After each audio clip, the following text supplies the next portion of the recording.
ఇది ఆలయం అయితే దీంట్లో ఉన్న నీవు నేను పూజారులం.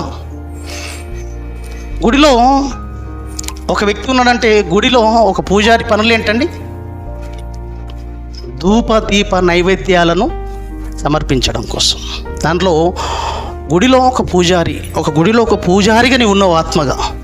ఒక పూజారి ఈ ఆకారంలో ఉండి ఈ ఆకారము దేవుని యొక్క ఆలోచనలకు ఉపయోగపడేదిగా దీన్ని ఉపయోగించాలి నీవు ఆత్మవుగా.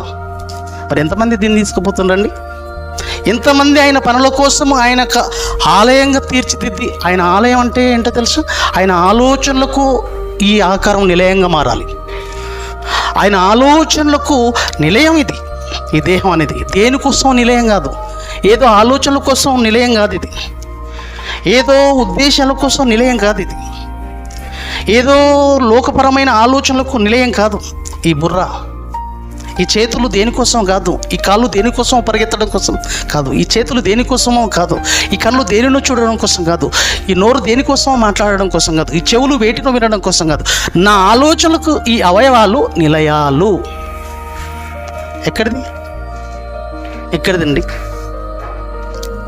చూడండి, ఆ ప్రభుల వారు మాట్లాడుతున్న మాట, అంత కష్టపడి మీకు ఇచ్చిన ఈ నిర్మాణంలో నేను ఉండాలనుకుంటే ఈ ఆకారంలో, ఈ యొక్క నిర్మాణంలోనికి లేదా ఈ ఆలయంలోనికి నన్ను రానియలేదు. మీరు నా నివాసంలోనికి నన్ను మీరు రానివ్వలేదు, నా ఆలయంలోనికి నన్ను రానియలేదు.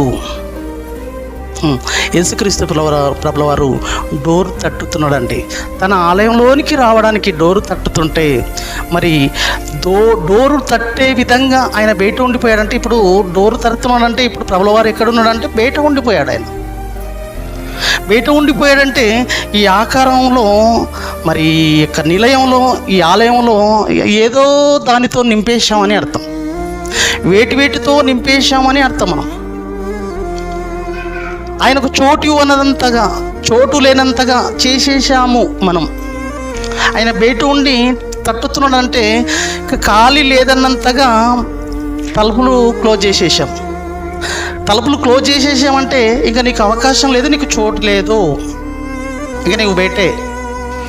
చోటు లేనంతగా మేము చేసుకున్నాం, ఇక నీకు అవకాశం లేదు అన్నంతగా ఈ మానవ నిర్మాణాకారం తయారైందండి, ఈ ఆలయం తయారైందండి. ఈరోజు ఎన్ని మానవ ఆలోచనలకు నిలయాలుగా మారింది, ఎన్ని లోక సంబంధమైన ఆలోచనలకు నిలయాలుగా మారింది. ఒక దొంగల గుహగా చేసేసాము దీన్ని, ఎన్నో పాడు ఆలోచనలకు నిలయాలుగా.